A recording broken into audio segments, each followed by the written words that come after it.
Hello everyone, আসসালামু আলাইকুম। আজকে হচ্ছে আমি নিরামিষ রান্না করব।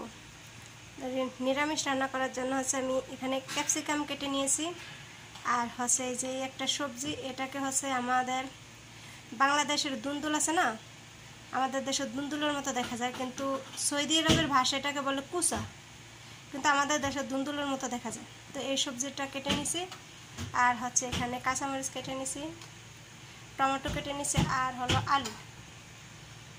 আলুর সাইজগুলো আমি একটু বড়ই করছি, কারণ নিরামিষের সাথে হচ্ছে আলু বড় বড় সাইজের হলে আমার কাছে খুব ভালো লাগে খেতে, গরম গরম। তো এই সবজিগুলো হচ্ছে অনেক দিন নিয়ে আসছে, দেখি নষ্ট হয়ে যাইতেছে, তো ভাবলাম এতগুলো সবজি কি দিয়ে খাবো, সেজন্য হচ্ছে নিরামিষ রান্নার প্ল্যানটা। তো যাই হোক, আজকের নিরামিষটা হচ্ছে আমি গুঁড়ো মশলা দিয়ে রান্না করব, একদমই বাটা মশলা ইউজ করব না, বাটাবাটির ঝামেলা একদম ভালো লাগে না আমার। তো সেই জন্য সেখানে আমি আদার গুঁড়ি নিয়েছি, আর এই যে এটা হচ্ছে রসুনের পাউডার, মরিচ গুঁড়ো, যেহেতু আমি কাঁচা মরিচ কেটে নিয়েছি, আর নিরামিষের সাথে হচ্ছে বেশি ঝাল ভালো লাগে না, তো অল্প পরিমাণেই নিয়েছি। আর এই যে এটা হচ্ছে মিক্স মশলা, আর নিয়েছি হচ্ছে জিরের গুঁড়ো। এই মশলা দিয়ে হচ্ছে আজকে আমি নিরামিষটা রান্না করব। নিরামিষটা রান্না করব হচ্ছে আমি মসুর ডাল দিয়ে।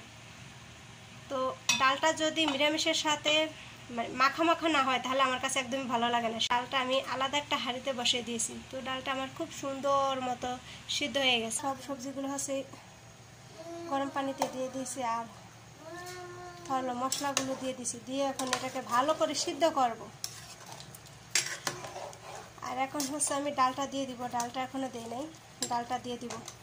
আলুটা কিন্তু এখন আমি দিই না, আলুটা আমি পরে দিব, কারণ সৌদি আরবে যে আলুগুলো হয় না, এগুলো তাড়াতাড়ি দিলে হচ্ছে কি একদম গলে যায়, আর আলু গলে গেলে নিরামিষ খেতে ভালো লাগে না, সেজন্য হচ্ছে আলুটা আমি পরে দিব। তো ডালটাও দিয়ে দিয়েছি, এখন হচ্ছে এগুলোকে ভালো করে আমি সিদ্ধ করে তারপর হচ্ছে রান্না করব। ফিরে আসছি লাস্ট একবারে রান্নার শেষে, এখন হচ্ছে এটার ভিতরে আমি ঢাকনা দিয়ে দিব। এই তো নিরামিষ রান্নাটা হয়েছে, এখন এটার ভিতরে হচ্ছে আমি ফোড়ন দিব।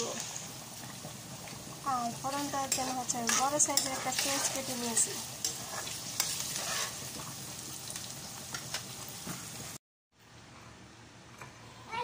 এই তো আমি হচ্ছে নিরামিষের ভিতরে ফোড়ন দিয়ে দিয়েছি, আর এখন হচ্ছে এট লাস্ট ধনিয়া পাতা দিয়ে নামিয়ে নিব। ফাইনালি আমার নিরামিষ রান্না কমপ্লিট।